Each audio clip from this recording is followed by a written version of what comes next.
আসসালামু আলাইকুম প্রিয় ফুটবল ফ্যান্স। স্প্যানিশ আউটলেট ডিয়ারিও স্পোর্টের বরাত দিয়ে এই নিউজটা করেছি ইএসপিএন এবং এই মুহূর্তে সত্যিকার অর্থে এটা একটা টপ স্টোরি হওয়ার মতোই নিউজ, যেখানে বলা হচ্ছে রিয়াল মাদ্রিদ রদ্রি ডিলের দিকে আসলে চোখ রাখছে এবং নেক্সট সামার ট্রান্সফার হয়ে আগামী বছর এসে রিয়াল মাদ্রিদ এই ডিলটার ব্যাপারে অনেক বেশি কার্যক্রম দেখাতে পারবে। নিশ্চয়ই নামটা শুনে বুঝতে পারছেন যে রিয়াল মাদ্রিদ রদ্রি সত্যিকার অর্থে কত বড় রকমের একটা ডিলের সম্ভাবনা এটা হতে পারে। তবে একই সঙ্গে আমি এই জিনিসটা বলে রাখলাম, এখানে বলা হচ্ছে যে রিয়াল মাদ্রিদ তাদের নজরে রাখছে। ব্যাপারটা এমন নয় যে এখন থেকে রিয়াল মাদ্রিদ মরিয়া, তবে রিয়াল যেহেতু একজন প্লেয়ারকে টার্গেট করছে, স্বাভাবিকভাবে এটাকে আপনি সিরিয়াসলি নিতে হবেন। ব্যাপারটা বার্সা বোর্ড কিংবা লাপোর্তার মতো নয় যে একজন প্লেয়ারকে কেন্দ্র করে এখনই দিবা স্বপ্নের মতো একটা কথা বলে ফেললাম। রিয়াল যখন একজন প্লেয়ারকে টার্গেট করে সত্যিকার অর্থে অনেক ক্ষেত্রেই সেটার একেবারে শেষ দেখে ছাড়ে।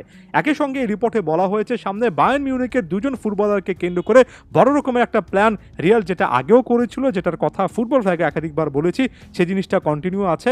যেটার মধ্যে একটাতে জামাল মুসিয়ালাকে কেন্দ্র করে তাদের প্ল্যানিংয়ের কথা বলা হচ্ছে এবং একই সঙ্গে আলফোনসো ডেভিস রিয়ালের সঙ্গে অনেক দিন ধরে লিঙ্কড আপ রয়েছেন। এই লেফট ব্যাক প্লাস লেফট সাইডের অ্যাটাকিং একজন প্রোফাইল হিসেবে যিনি খেলতে পারেন সেই প্লেয়ারটা, তাদেরকে কেন্দ্র করে রিয়াল মাদ্রিদ একটা ফাইনাল ডিসিশনে খুবই দ্রুত নেক্সট সামারে চলে আসতে চায় এবং একই সঙ্গে 28 বছর বয়সী এড রদ্রির দিকে আসলে নজর রাখতে চায়। এখন কেন রিয়াল মাদ্রিদ রদ্রির মতো একজন প্লেয়ারকে টার্গেট করবে সেটা তো আসলে ব্যাখ্যা করার মতো কোনো ব্যাপার নয়। রদ্রির খেলা যারা দেখেন তারা নিশ্চয়ই একদম ক্লিয়ারলি জানেন স্প্যানিশ এই ফুটবলার এবারের ইউরোরও সেরা ফুটবলার হয়েছেন।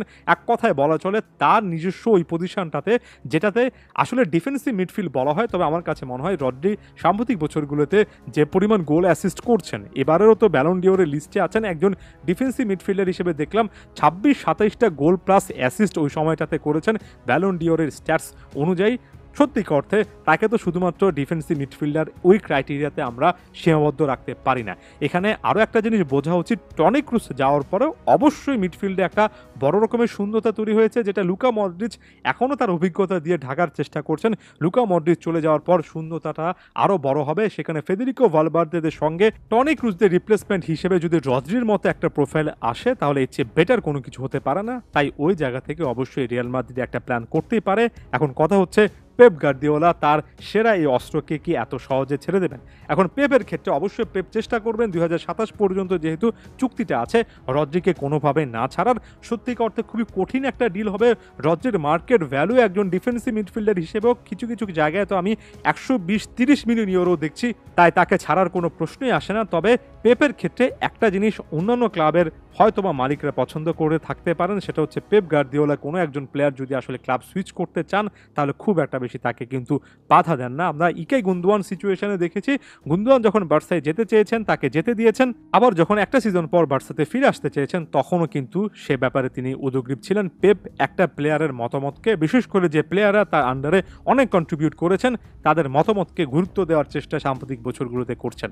এখন তাই প্রশ্ন শেষ পর্যন্ত একটাই থাকে, সামনের দিনগুলোতে রদ্রি রিয়াল মাদ্রিদের মতো একটা চ্যাম্পিয়ন ক্লাবে যাওয়ার চিন্তাভাবনা করবেন, নাকি বর্তমানে যে ক্লাবটাতে সত্যিকার অর্থে একেবারে চ্যাম্পিয়ন স্ট্যাটাসে আছেন সেখানে থেকে যাবেন? সেটা সামনের যে কোনো একটা ট্রান্সফারে বিশাল একটা প্রশ্ন হতেই পারে। ধন্যবাদ সবাইকে।